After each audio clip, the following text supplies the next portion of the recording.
നാം ഇന്നായിരിക്കുന്ന ചുറ്റുപാട് വളരെ മോശമായ ഒരു കാലഘട്ടമാണ്. ഒരുപക്ഷെ ലോകം വളരെ അഭിവൃദ്ധിയും ഒക്കെ പ്രാപിച്ച ഒരു കാലഘട്ടമാണെങ്കിലും സാമൂഹ്യമായും സാംസ്കാരികമായും ഒക്കെ വളരെ അധപ്പതനമുണ്ടായിരിക്കുന്ന ഒരു കാലഘട്ടത്തിലാണ് നാം ജീവിക്കുന്നത്. മനുഷ്യജീവിതത്തിൽ അനേക പ്രശ്നങ്ങൾ ഇന്ന് അഭിമുഖീകരിച്ചുകൊണ്ടിരിക്കുകയാണ്. എവിടെ അസ്വസ്ഥതകളാണ് നമുക്ക് കാണുവാൻ കഴിയുന്നത്. വ്യക്തി ജീവിതങ്ങളിൽ, കുടുംബജീവിതങ്ങളിൽ, സാമൂഹ്യ ജീവിതങ്ങളിൽ, രാജ്യത്ത് അങ്ങനെ എവിടെയും അരക്ഷിതാവസ്ഥ നിലനിൽക്കുന്നതായിട്ട് നമുക്ക് മനസ്സിലാക്കുവാൻ സാധിക്കും. അടിസ്ഥാനപരമായ എന്തോ തകരാറ് സംഭവിച്ചിരിക്കുന്നു എന്നാണ് അതൊക്കെ വെളിപ്പെടുത്തുന്നത്. വ്യക്തി ജീവിതങ്ങളിൽ സമാധാനമില്ലാത്തത് കൊണ്ട് ആളുകൾ സമാധാനം കണ്ടെത്തുവാൻ പല മാർഗങ്ങളും ആരായിയാണ്. നമുക്കറിയാം, സുബോധത്തോടെ ആളുകൾക്ക് ഇരിക്കാൻ തീരെ താല്പര്യമില്ല. എങ്ങനെ സുബോധം നഷ്ടപ്പെടുത്തി ജീവിക്കാം എന്നുള്ളതിന് വേണ്ടി നമുക്കറിയാം മയക്കുമരുന്നുകളും മദ്യവും മറ്റ് പല കാര്യങ്ങളും ഒക്കെ ഉപയോഗിക്കുന്ന. സുബോധമില്ലാതിരിക്കുകയാണെങ്കിൽ അത്രയും നേരം സുഖമായിട്ടിരിക്കാമല്ലോ എന്നുള്ള ചിന്തയായിരിക്കാം എന്ന് ഞാൻ വിചാരിക്കുകയാണ്. അതുകൊണ്ടായിരിക്കാം ഒരു പക്ഷെങ്കിൽ അങ്ങനെയുള്ള പല കാര്യങ്ങളും ചെയ്യുന്നത്. അതായത് ശരീരത്തിന് ഒരു സ്വസ്ഥത അല്ലെങ്കിൽ ചിന്താഭാരങ്ങളൊന്നുമില്ലാതെ സ്വൈര്യമായിട്ടിരിക്കാം എന്നുള്ള ചിന്തകൾ ഒരു പക്ഷേ ഭരിക്കുന്നുണ്ടാവാം. നമുക്കറിയാം, ഒരു കാലഘട്ടത്തിൽ ഞങ്ങളൊക്കെ സ്കൂളിൽ പഠിക്കുന്ന കാലത്ത് അപൂർവം ചില കുട്ടികൾ മാത്രമാണ് ഒളിച്ചു പാത്ത് കൊച്ചുപീടി മാത്രം ഭരിക്കുന്നത്. എന്നാൽ ഇന്ന് ആ സ്ഥിതി മാറി സ്കൂളിന്റെ പരിസരങ്ങളിലൊക്കെ മയക്കുമരുന്നുകൾ വിൽക്കുന്ന സ്ഥാപനങ്ങളുണ്ട്. അല്ലെങ്കിൽ മയക്കുമരുന്ന് ഒക്കെ യഥേഷ്ടം ലഭിക്കുന്ന സാഹചര്യങ്ങൾ നിലനിൽക്കുന്നതായിട്ട് കാണുവാൻ സാധിക്കും. അതുപോലെ പലവിധമായ അനാശാസ്യമായ കാര്യങ്ങളിൽ കുട്ടികളൊക്കെ ഇടപെടുന്നതായിട്ടാണ് സാമൂഹിക മാധ്യമങ്ങളൊക്കെയും വെളിപ്പെടുത്തുന്നത്. അപ്പൊ ഇതെല്ലാം വെളിപ്പെടുത്തുന്നത് വ്യക്തിപരമായ ജീവിതത്തിൽ ആർക്കും ഒരു സുഖവും സന്തോഷവും കണ്ടെത്തുവാൻ കഴിയുന്നില്ല എന്നുള്ളതാണ്. കുടുംബജീവിതത്തിൽ സമാധാനമില്ലാത്തതിന്റെ ഫലമായിട്ട് അനേക പ്രശ്നങ്ങളിലൂടെ കടന്നു പോകുന്നു. നമുക്കറിയാം, കുഞ്ഞുങ്ങളെ വളർത്തുവാൻ താല്പര്യമില്ലാത്ത അമ്മമാര് ഇന്നലത്തെ പേപ്പറിൽ അല്ലെങ്കിൽ ഇന്നത്തെ വാർത്തയിലൊക്കെ നമുക്ക് കാണുവാൻ കഴിയുന്നത് ഒരു കൊച്ചു കുഞ്ഞിനെ അംഗനവാടിയിൽ പോയ കുട്ടിയെ അവിടെ നിന്നും പിടിച്ചിറക്കി കൊണ്ടുപോയി ആറ്റിലെറിഞ്ഞ് കൊന്ന് അവര് അതിൽ ആ ഭാരം ഒഴിവാക്കുവാനായിട്ട് ശ്രമിച്ചതായിട്ട് കാണുവാൻ കഴിയും. എത്രയോ കുഞ്ഞുങ്ങൾ ആ നിലയിൽ കൊല്ലപ്പെടുവാനായിട്ട് ഇടയാകുന്നു. അതിന്റെ കാരണം കുടുംബം ഒരു ബാധ്യതയായിട്ട് അനേകർക്ക് തോന്നുകയാണ്. ഭർത്താവിന്റെ കൂടെ ജീവിക്കാൻ കഴിയുന്നില്ല, ഭർത്താവിന്റെ ജീവിതം മോശം, ഭാര്യയുടെ ജീവിതം മോശം, അങ്ങനെയുള്ള കുടുംബത്തിൽ കുഞ്ഞുങ്ങളെ വളർത്തുന്നത് വലിയ ഭാരവും ബാധ്യതയുമായിട്ട് തോന്നുന്നു. അതുകൊണ്ട് പലരും ജീവിതത്തിൽ നിന്ന് ഒളിച്ചോടുവാനായിട്ട് ശ്രമിക്കുന്നതായിട്ട് നമുക്ക് കാണുവാൻ സാധിക്കും. അപ്പോൾ കുടുംബജീവിതത്തിലും വ്യക്തിപരമായ ജീവിതത്തിലും എല്ലാം പ്രയാസങ്ങളുള്ളത് കൊണ്ട് അവർ സമൂഹത്തിനൊരു ബാധ്യതയായിട്ട് മാറുന്നു എന്നാണ് നമുക്ക് കാണാൻ കഴിയുന്നത്. സമൂഹത്തിന് ബാധ്യതയായിട്ട് മാറുമ്പോൾ അവര് സമൂഹത്തിൽ അനേക പ്രശ്നങ്ങൾ ഉണ്ടാക്കുകയും സമൂഹത്തിനും നാട്ടുകാർക്കും വീട്ടുകാർക്കും എല്ലാം പ്രശ്നം ഉളവാക്കുകയും ചെയ്യുന്നതായിട്ടാണ് കാണാൻ കഴിയുന്നത്. എന്നാൽ ഇതിനൊക്കെ ഒരു പരിഹാരം ഉണ്ടാകേണ്ടത് ആവശ്യമില്ലേ? ആരാണ് ഇതിനൊക്കെ പരിഹാരം? ഒരിക്കൽ ഒരു മനുഷ്യൻ എന്നോട് ഇങ്ങനെ പറയുവാനായിട്ട് ഇടയായി തീർന്നു. നിങ്ങളുടെ ഇടയിലൊക്കെ പിള്ളേർക്ക് നല്ല വാക്ക് പറഞ്ഞു കൊടുക്കുവാൻ ആളുകളുണ്ട്, പക്ഷെങ്കിൽ ഞങ്ങളുടെ സാമൂഹിക വ്യവസ്ഥതയിൽ അങ്ങനെയൊന്നും ഇല്ല എന്ന് അദ്ദേഹം പറഞ്ഞു. അദ്ദേഹത്തിന്റെ വിദ്യാഭ്യാസമുള്ള മകൾ ആത്മഹത്യ ചെയ്യുവാൻ ഇടയായപ്പോൾ ഒരു പോസ്റ്റ്മാനാണ്. അദ്ദേഹത്തിന്റെ മകൾ മരിക്കുവാനായിട്ട് ഇടയായപ്പോൾ അദ്ദേഹം പറഞ്ഞ വാക്കുകളാണ്. അതിന്റെ കാരണം അവരുടെ ഇടയിൽ അങ്ങനെയുള്ളതായ കാര്യങ്ങൾക്കൊന്നും ഒരു നല്ല വാക്കും പറഞ്ഞു കൊടുത്ത് ചെറുപ്പക്കാരായ കുട്ടികളെയോ അല്ലെങ്കിൽ കുഞ്ഞുങ്ങളെയോ ഒക്കെ നല്ല വഴിയിൽ നടത്തുവാൻ, അവരെ സാമൂഹികമായ അല്ലെങ്കിൽ അവർ അഭിമുഖീകരിക്കുന്ന കുടുംബ പ്രശ്നങ്ങളിലൊന്നും അവരെ ഒന്ന് വഴിതിരിച്ചു വിടുവാൻ ആരുമില്ല എന്നുള്ളതാണ് നമ്മൾക്ക് കാണുവാൻ സാധിക്കുന്നത്. എന്നാൽ പ്രിയമുള്ളവരെ, നമ്മൾ ഇങ്ങനെ എങ്ങനെയൊക്കെ ഇന്ന് കഴിഞ്ഞുകൂടി പോവുക എന്നുള്ളതല്ല ദൈവം നമ്മളെ കുറിച്ച് ആഗ്രഹിക്കുന്നത്. ദൈവത്തിന് മനുഷ്യനെ കുറിച്ച് വലിയൊരു പദ്ധതി ഉണ്ട് എന്ന് കാണുവാൻ കഴിയും. ബൈബിളും പ്രകാരം ഞങ്ങൾ ഈ അറിയിക്കുന്ന സുവിശേഷത്തിന്റെ വെളിച്ചത്തിൽ സുവിശേഷം ജീവിതങ്ങളിൽ രൂപാന്തരം വരുത്തുവാനായിട്ട് ഇടയാകുന്നു. ഒരുപക്ഷെ നിങ്ങൾക്കറിയാവുന്ന ഞങ്ങളുടെ പ്രിയ സഹോദരങ്ങളിൽ തന്നെ ചിലര് ഈ ദേശത്തൊക്കെ ഉണ്ട്. അവരൊക്കെയും ജീവിതത്തിൽ വന്ന രൂപാന്തരം കൊണ്ടാണ് മാന്യന്മാരും അവര് സമൂഹത്തിന് കൊള്ളാവുന്നവരുമായിട്ട് ജീവിക്കുന്നത്. ജീവിതത്തിൽ മാറ്റം വരുത്തുവാൻ കർത്താവായ യേശുക്രിസ്തുവിന് കഴിയും.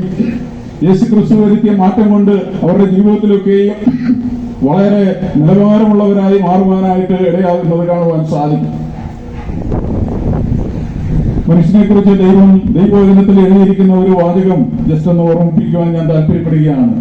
അറിയായ്മയുടെ കാലങ്ങളെ ലക്ഷ്യമാക്കാതെ എല്ലായിടത്തും എല്ലാവരും മാനസാന്തരപ്പെടണമെന്ന് ദൈവം മനുഷ്യനോട് കൽപ്പിക്കുന്നു. ദൈവം അവനെ മരിച്ചവരിൽ നിന്ന് ഉയർത്തെഴുന്നേൽപ്പിച്ചതിനാൽ എല്ലാവർക്കും അതിന്റെ ഉറപ്പ് നൽകിയിരിക്കുന്നു. അറിയായ്മയുടെ കാലങ്ങളെ ലക്ഷ്യമാക്കാതെ എല്ലാവരും മാനസാന്തരപ്പെടണമെന്ന് ദൈവം മനുഷ്യനോട് കൽപ്പിക്കുന്നു. ദൈവം ഒരു ന്യായവിധി മനുഷ്യന് വേണ്ടി നിയമിച്ചിരിക്കുകയാണ്, വരുവാൻ പോകുന്ന വലിയൊരു ന്യായവിധി. എന്നാൽ ആ ന്യായവിധിയിൽ നിന്ന് രക്ഷപ്രാപിപ്പാൻ ദൈവം മനുഷ്യനെ കുറിച്ച് ആഗ്രഹിക്കുകയാണ്. എത്ര തെറ്റ് ചെയ്തവരാണെങ്കിലും അവരുടെ ജീവിതത്തിൽ ഒരു മടങ്ങിവരവിനുള്ളതായ അവസരം ദൈവം കൊടുക്കുന്നു.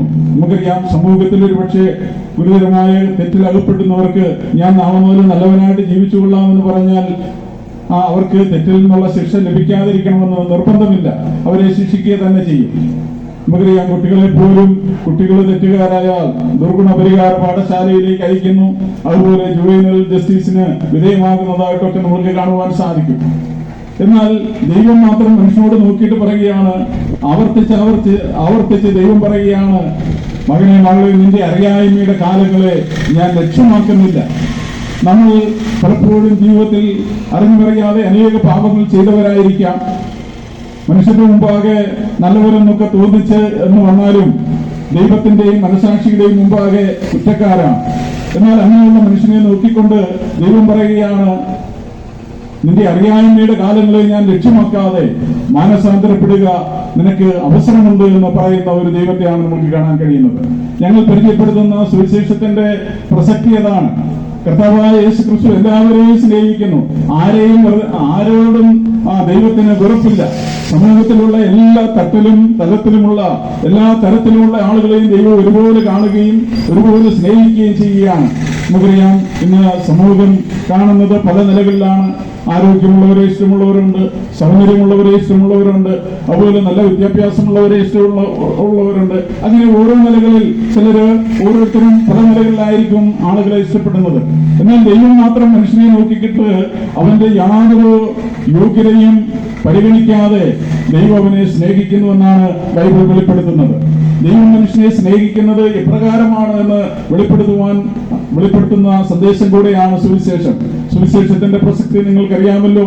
കർത്താവായ യേശു ക്രിസ്തു ഈ ലോകത്തിലേക്ക് വന്ന് നമ്മുടെ പാപപരിഹാരത്തിന് വേണ്ടി ലോകത്തിലേക്ക് മനുഷ്യാവതാരം ചെയ്യുകയും താൻ മരിച്ച് അടക്കപ്പെട്ട് മൂന്നാം നാൾ ഉയർത്തെഴുന്നേൽക്കുകയും ചെയ്തു. ആ യേശുക്രിസ്തു ഉയർത്തെഴുന്നേറ്റ് സ്വർഗത്തിലേക്ക് പോയി അവൻ മടങ്ങി വരികയും ചെയ്യും. ദൈവം അവനെ മരിച്ചവരിൽ നിന്ന് ഉയർത്തെഴുന്നേൽപ്പിച്ചതിനാൽ എല്ലാവർക്കും അതിന്റെ ഉറപ്പ് നൽകിയിരിക്കുന്നു.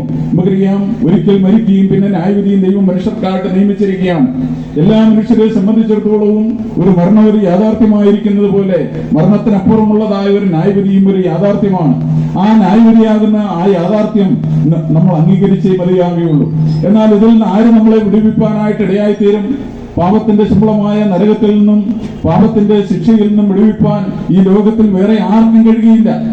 വിടുവിപ്പാൻ കഴിയുന്ന ഒരേ ഒരു വ്യക്തി മാത്രമേ ഉള്ളൂ, അത് കർത്താവായ യേശു ക്രിസ്തുവാണ് എന്നാണ് നമുക്ക് മനസ്സിലാക്കാൻ കഴിയുന്നത്. യേശു ക്രിസ്തുവിന് മാത്രമേ ഒരു വ്യക്തിയെ ആ പാപത്തിൽ നിന്ന് വിടുവിപ്പാൻ കഴിയും. പൗലോസ് പറയുന്ന വാക്കുകൾ, അയ്യോ ഞാൻ അരിഷ്ട മനുഷ്യൻ, ഈ പാപത്തിന്റെ ധീരമായ ശരീരത്തിൽ നിന്ന് ആരെന്നെ വിടുവിക്കും എന്ന്. നമുക്കറിയാം, മനുഷ്യന്റെ ആത്യന്തികമായ ആഗ്രഹം എന്ന് പറയുന്നത് അവനെ രക്ഷിക്കാൻ ഒരു രക്ഷകൻ വേണമെന്നുള്ളതാണ്. ത്രാഹിമാം, രക്ഷിക്കുക എന്നുള്ളത് മനുഷ്യന്റെ ഉൾവിളിയാണ്. അവന്റെ ഉള്ളിൽ നിന്ന് ഉയരുന്നതായ ദീനരോധനമാണ്, ആരെന്നെ രക്ഷിക്കും, എന്നെ രക്ഷിക്കണേ എന്നുള്ളതാണ് മനുഷ്യന്റെ ആഗ്രഹം. എന്നാൽ രക്ഷിപ്പാനായിട്ട് ഈ സമൂഹത്തിൽ നമുക്കറിയാം, മാനുഷികമായ വ്യവസ്ഥിതികൾക്കൊന്നും ആരെ രക്ഷിപ്പാൻ കഴിയുകയില്ല. തങ്ങൾ തന്നെ വലിയ പ്രയാസത്തിലൂടെ കടന്നു പോകുന്നവരാണ് പല ആളുകളും. പല പ്രസ്ഥാനങ്ങളും അവരുടെ തന്നെ ആ നിലനിൽപ്പിന് വേണ്ടി അവര് വിഷമിച്ചുകൊണ്ടിരിക്കുകയാണ്. അങ്ങനെ എനിക്ക് അവർക്ക് മറ്റാരെയും രക്ഷിപ്പാൻ കഴിയില്ല. എന്നാൽ കർത്താവായ യേശുക്രിസ്തു മുഖാന്തരമുള്ള രക്ഷ എന്ന് പറഞ്ഞാൽ അത് സമ്പൂർണമായ രക്ഷയാണ്. താൻ രക്ഷിപ്പാൻ കഴിവുള്ളവനാണ് എന്ന് മനസ്സിലാക്കാൻ കഴിയും. രക്ഷിപ്പാൻ കഴിവുള്ളവെന്ന് മാത്രമല്ല, ഒരു മനുഷ്യനെ ഈ ലോകത്ത് പാപത്തിൽ നിന്ന് രക്ഷിച്ച് അവനെ മാന്യമായ നിലയിൽ ജീവിക്കുവാനായിട്ട് സഹായിച്ച് ഒരു കുറ്റവുമില്ലാതെ ആനന്ദത്തോടെ ദൈവത്തിന്റെ ശക്തിയിൽ നിർത്തുവാൻ ശക്തിയുള്ളവൻ എന്നാണ് ബൈബിൾ പറയുന്നത്. വീഴാതെ വണ്ണം സൂക്ഷിച്ച് തന്റെ മഹിമാസന്നതിയിൽ ആനന്ദത്തോടെ നിർത്തുവാൻ ശക്തിയുള്ളവനാണ് നമ്മുടെ കർത്താവായ യേശു ക്രിസ്തു. പാപിയായ ഒരു മനുഷ്യൻ തന്റെ ജീവിതത്തിൽ വന്നുപോയ എല്ലാ പരാജയങ്ങളും തെറ്റുകളും എല്ലാ കുറവുകളും ഒക്കെ ഉള്ളപ്പോൾ തന്നെ അതിനെ എല്ലാം പരിഹരിച്ച് ഒരു കുറവുമില്ലാത്ത വ്യക്തിയായി ദൈവസന്നിധിയിൽ നിർത്തുവാൻ കർത്താവായ യേശു ക്രിസ്തുവിന് കഴിയും. നമുക്കറിയാം, സമൂഹത്തിൽ എത്രയോ വെറുക്കപ്പെട്ട വ്യക്തികളെ കർത്താവ് രക്ഷിച്ചതായിട്ടാണ് നമുക്ക് മനസ്സിലാക്കുവാൻ സാധിക്കുന്നത്.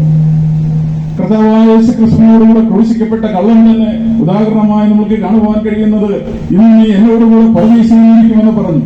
അവൻ സമൂഹത്തിനും അതുപോലെ രാജ്യത്തിനും നാടിനും ഒക്കെ തലവേദനയായ വ്യക്തിയായിരുന്നു. എന്നാൽ അവനെ രക്ഷിപ്പാനായിട്ട് വേറെ ആർക്കും കഴിയുമായിരുന്നില്ല.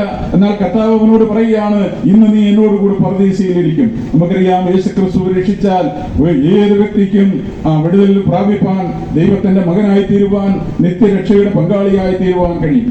ബൈബിൾ വളരെ വ്യക്തമായിട്ട് പറയുന്നതായ വാക്കുകൾ ഇങ്ങനെയാണ് പറയുന്നത്: നിത്യജീവനും അക്ഷയതയും സമാധാനവും ലഭിക്കുമെന്നാണ് കാണാൻ കഴിയുന്നത്. മാനസാന്തരപ്പെടുന്ന ഒരു വ്യക്തിക്ക് ലഭിക്കുന്ന അതിപ്രധാനമായ കാര്യങ്ങളിൽ ചിലത് റോമാലേഖനത്തിൽ ഇങ്ങനെ രേഖപ്പെടുത്തിയിരിക്കുകയാണ്: അക്ഷയതയും നിത്യജീവനും സമാധാനവും. നമുക്കറിയാം, ഈ ലോകത്ത് മനുഷ്യന്റെ എല്ലാം ആഗ്രഹം മരണത്തിനപ്പുറമുള്ള ജീവിതമെങ്കിലും ഒരു നല്ല ജീവിതം ലഭിക്കണമേ എന്നുള്ളതാണ് എല്ലാവരും ആഗ്രഹിക്കുന്നത്. എന്നാൽ കർത്താവ് പറയുകയാണ്, ഞാൻ അവയ്ക്ക് നിത്യജീവൻ കൊടുക്കുന്നു, അവ ഒരു നാളും നശിച്ചു പോവുകയില്ല. ഒരിക്കലും നശിക്കാത്ത നിത്യജീവൻ നമുക്ക് ലഭിക്കാനായിട്ടിടയായിത്തീരും. മാത്രമല്ല, നമ്മുടെ ഈ ശരീരം മൺമയമായ ഒരു ശരീരമാണ്. ഈ ശരീരത്തിന് ഇവിടെ വളരെ ലിമിറ്റഡ് ആയിട്ടുള്ള കാലം മാത്രമേ നിലനിൽപ്പാൻ കഴിയുള്ളൂ. പ്രായം കടന്നു പോകുമ്പോൾ, ശാരീരികമായ രോഗങ്ങൾ കടന്നു വരുമ്പോൾ, ജരാനരകൾ ബാധിക്കുമ്പോൾ, മനുഷ്യൻ ബലഹീനനാകുമ്പോൾ, നമുക്കറിയാം, ഒരു നിശ്ചിത കാലയളവ് കഴിഞ്ഞാൽ ഇവിടെ നിന്നും പോയേ മതിയാകുകയുള്ളൂ. എന്നാൽ ഏത് വ്യക്തിക്കും കർത്താവായ യേശു ക്രിസ്തുവിൽ വിശ്വസിക്കുന്നത് മുഖാന്തരം അക്ഷയത ലഭിക്കും എന്നാണ് മനസ്സിലാക്കാൻ കഴിയുന്നത്. നമുക്കറിയാം, പണ്ട് അമൃത് സേവിച്ചാൽ അല്ലെങ്കിൽ അങ്ങനെയുള്ളതായ കാര്യം കൊണ്ട് ഒരുപക്ഷെങ്കിൽ ദീർഘകാലം ജീവിക്കാമെന്നൊക്കെ ഉള്ളതായ ഒരു ഐതിഹ്യം നമ്മൾ കേട്ടിട്ടുണ്ട്. എന്നാൽ കർത്താവായ യേശു ക്രിസ്തുവിൽ വിശ്വസിക്കുന്ന ഒരു വ്യക്തിയെ സംബന്ധിച്ചിടത്തോളം അവന് ലഭിക്കുവാൻ പോകുന്നത് അക്ഷയമായ ഒരു ജീവനാണ്. മാത്രമല്ല, പത്രോസിന്റെ ലേഖനത്തിൽ രേഖപ്പെടുത്തിയിരിക്കുന്ന പ്രകാരം താൻ പറയുകയാണ്, ക്ഷയം, മാലിന്യം, വാട്ടം എന്നിവയില്ലാത്തതായ അവകാശത്തിനായി വീണ്ടും ജനിപ്പിച്ചിരിക്കുന്നു. ക്ഷയിക്കാത്ത, അതുപോലെ വാട്ടമില്ലാത്ത, നശിച്ചു പോകാത്ത, ഒരിക്കലും നാശമില്ലാത്ത, എന്നേക്കും ജീവിച്ചിരിപ്പാൻ കഴിയുന്ന ഒരു മനോഹരമായ ജീവിതമാണ് കർത്താവായ യേശു ക്രിസ്തുവിലൂടെ നമുക്ക് ലഭിക്കാനിടയാകുന്നത്. വരുവാൻ പോകുന്ന ജീവിതത്തിൽ ചില നന്മകളൊക്കെ ഉണ്ടാകും എന്നുള്ളത് പറയാൻ വേണ്ടി മാത്രമല്ല ഞങ്ങൾ ഇവിടേക്ക് കടന്നു വന്നത്. പ്രിയമുള്ളവരെ, നമ്മുടെ ജീവിതത്തിൽ ഇന്നിന്റെ പ്രശ്നം, ഇപ്പോഴത്തെ പ്രശ്നം എന്ന് പറയുന്നത്, ഇപ്പോൾ നമുക്ക് ഏറ്റവും ആവശ്യമായിട്ടുള്ളത് സമാധാനമാണ്. നമുക്കറിയാം, കർത്താവായ യേശു ക്രിസ്തു പറഞ്ഞു, ഞാൻ എന്റെ സമാധാനം നിങ്ങൾക്ക് തന്നേച്ചു പോകുന്നു, അത് ലോകം തരുന്നത് പോലെയല്ല. ലോകം തരാത്ത സമാധാനം കർത്താവായ യേശു ക്രിസ്തുവിന് തരുവാനായിട്ട് സാധിക്കും. പണത്തിന് തരുവാൻ സാധിക്കാത്ത, അതുപോലെ മറ്റ് ലോക സൗഭാഗ്യങ്ങൾക്ക് അല്ലെങ്കിൽ ഭൗതികമായ കാര്യങ്ങൾക്ക് തരുവാൻ കഴിയാത്തതായ സമാധാനം കർത്താവായ യേശു ക്രിസ്തു മുഖാന്തരം നമ്മൾക്ക് ലഭിക്കാനിടയാകും. ഞങ്ങളെല്ലാം അതിന്റെ അനുഭവസ്ഥരായ വ്യക്തികളാണ്. അതുകൊണ്ട് പ്രിയമുള്ളവരെ, ഈ സുവിശേഷം നിങ്ങൾ ശ്രമിക്കുമ്പോൾ ഇത് കേവലം വെറും വാക്കായിട്ട് നിങ്ങൾ അതിനെ കാണുവാനായിട്ടിടയാകരുത്. നിങ്ങളുടെ ജീവിതത്തിലെ ഏറ്റവും പ്രസക്തമായ വാക്കുകളാണ് ഞങ്ങൾ നിങ്ങളോട് സംസാരിക്കുന്നത്.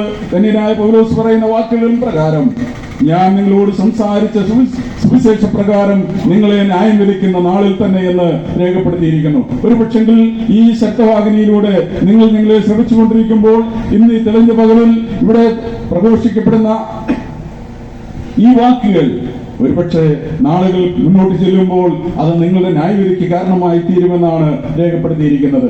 ഈ സാഹചര്യങ്ങൾ, ഈ റോഡിന്റെ ഇരുവശങ്ങളിലുമായിട്ടുള്ള കടകൾ, ഈ ഇരുവശങ്ങളിലുമായിട്ട് ഞങ്ങളെ ശ്രമിച്ചുകൊണ്ടിരിക്കുന്നവർ, അതുപോലെ ശബ്ദവാഹിനിയോട് കേട്ടുകൊണ്ടിരിക്കുന്നവർ, ഈ സാഹചര്യങ്ങളെ എല്ലാം മടക്കി വരുത്തുവാൻ ദൈവത്തിന് കഴിയും. നമുക്കറിയാം, ഇന്ന് ആധുനികമായ ഒരു ലോകത്തിലാണ് നമ്മൾ ജീവിക്കുന്നത്. മനുഷ്യന്റെ ഏത് കാര്യങ്ങളും വളരെ വ്യക്തമായ നിലയിൽ ഒപ്പിയെടുക്കുവാൻ കഴിയുന്ന ഒരു ലോകത്തിലാണ് നമ്മൾ ജീവിക്കുന്നത്. അങ്ങനെയാണെങ്കിൽ വലിയവനായ ദൈവത്തിന് ഇവിടെ പറഞ്ഞ സുവിശേഷം ഞാൻ കേട്ടില്ല, പറഞ്ഞില്ല, അവരിവിടെ വന്നില്ല, ഞങ്ങളോട് സുവിശേഷം പറഞ്ഞിട്ടില്ല എന്നൊന്നും പറഞ്ഞ് നിങ്ങൾക്ക് നിഷേധിക്കുവാൻ കഴിയില്ല. സാഹചര്യ തെളിവുകളുടെ എല്ലാം അടിസ്ഥാനത്തിൽ ഇവിടെ വളരെ വ്യക്തമായി ഇത്രയും വ്യക്തികൾ ഈ സ്ഥലത്തേക്ക് കടന്നു. അവരുടെ പണം ചെലവാക്കി, അവരുടെ സമയം ചെലവാക്കി, അവരുടെ ആരോഗ്യം ചെലവാക്കി വാഹനങ്ങളിൽ ഇവിടേക്ക് കടന്നു വന്ന് നിങ്ങളോട് വളരെ വ്യക്തമായി സുവിശേഷം അറിയിച്ചിട്ട് എന്തുകൊണ്ട് നിങ്ങൾ അത് വിശ്വസിച്ചില്ല? മാത്രമല്ല, ഒരിക്കൽ മാത്രമല്ല, എത്രയോ വട്ടം ഈ തിരുക്കോടുകളിൽ, ഈ റോഡുകളിൽ ഞങ്ങൾ ആവർത്തിച്ച് ഈ സുവിശേഷം നിങ്ങളോട് അറിയിച്ചിട്ടുണ്ട്. എത്രയോ പ്രാവശ്യം നിങ്ങൾ ആവർത്തിച്ച് കേട്ടവരാണ്. എന്നിട്ട് കേട്ട സുവിശേഷത്തോട് ആ നിലയിൽ ക്രിയാത്മകമായി പ്രതികരിപ്പാൻ നിങ്ങൾക്ക് മനസ്സില്ല എങ്കിൽ ദൈവത്തിന്റെ വചനം വളരെ വ്യക്തമായിട്ട് പറയുന്നു, ഞങ്ങൾ നിങ്ങളോട് സംസാരിച്ച സുവിശേഷ പ്രകാരം ഒരു നാൾ നിങ്ങളെ ന്യായം വിധിപ്പാനായിട്ട് പോകുന്നു. ആകയാൽ പ്രിയമുള്ളവരെ, ഒരിക്കലും നിങ്ങൾക്ക് ദോഷം വരുവാൻ ഞങ്ങൾ ആഗ്രഹിക്കുന്നില്ല. ഞങ്ങൾ എല്ലാവരുടെയും നന്മ ആഗ്രഹിക്കുന്നവരാണ്. ഞങ്ങൾ എല്ലാവരെയും ഒരുപോലെ സ്നേഹിക്കുന്നവരാണ്. എല്ലാ ജാതി മതസ്ഥരായ ആളുകളെയും ഒരുപോലെ കാണുന്നവരാണ്.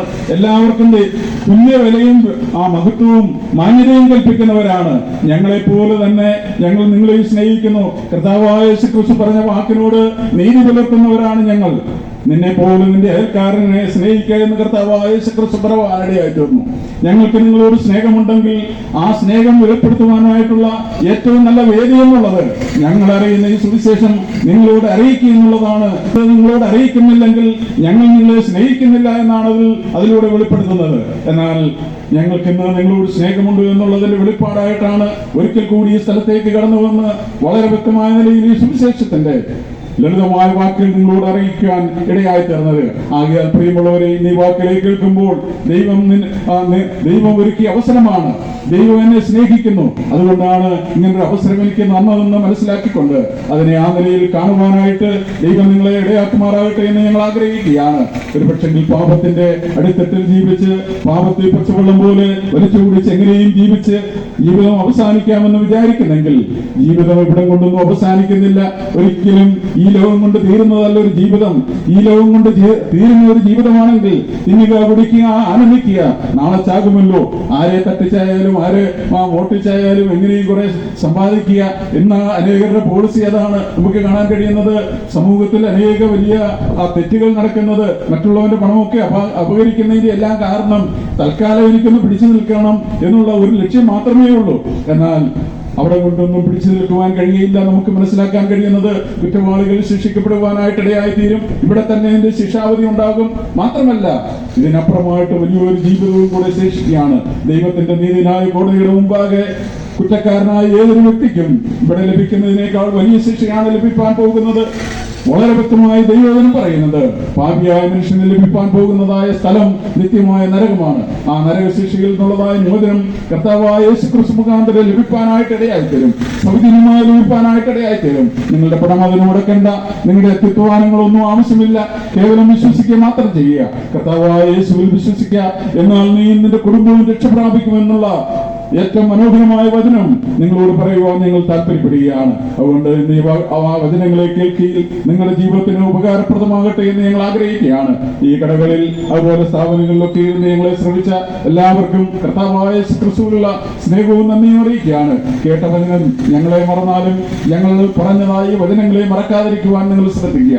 കൂടുതലായി ഇതിനെക്കുറിച്ച് അറിയുവാനുള്ളതായ അവസരങ്ങളെ പ്രയോജനപ്പെടുത്തുക. ദൈവത്തിന്റെ വചനമാകുന്ന ബൈബിൾ വായിക്കുക. ദൈവത്തിന്റെ സന്ദേശം കേൾക്കുവാൻ കഴിയുന്ന ധാരാളം സാധ്യതകൾ ഇന്നിപ്പോൾ ഉള്ള കാലത്തിലാണ്. നമ്മുടെ ഫോണുകളിലൊക്കെ ദൈവവചനം കേൾക്കുവാൻ സാധിക്കും. ദൈവത്തെക്കുറിച്ചുള്ള മനോഹരങ്ങളായ ഗാനങ്ങൾ ശ്രമിക്കാൻ സാധിക്കും. എല്ലാ സാധ്യതകളും ഉപയോഗിച്ച് കർത്താവിനോട് അടുത്തു വരിക. ഒരു പക്ഷെങ്കിൽ ലഭിക്കുന്നതായ അവസരം നഷ്ടമാക്കരുത് എന്ന് മാത്രം വിനീതമായി ഓർമ്മിപ്പിച്ചുകൊണ്ട് ഇത്രയും സമയം എന്നെ ശ്രമിച്ച എല്ലാവർക്കും കർത്താവായ യേശുക്രിസ്തുവിനുള്ള നന്ദി സ്നേഹവും അറിയിച്ചുകൊണ്ട് ഞാൻ എന്റെ വാക്കിൽ നിന്ന് വിരമിക്കുന്നു. ദൈവത്തിന്റെ വലിയേറിയ നാമം വാഴ്ത്തപ്പെടുമാറാകട്ടെ. ആമേൻ.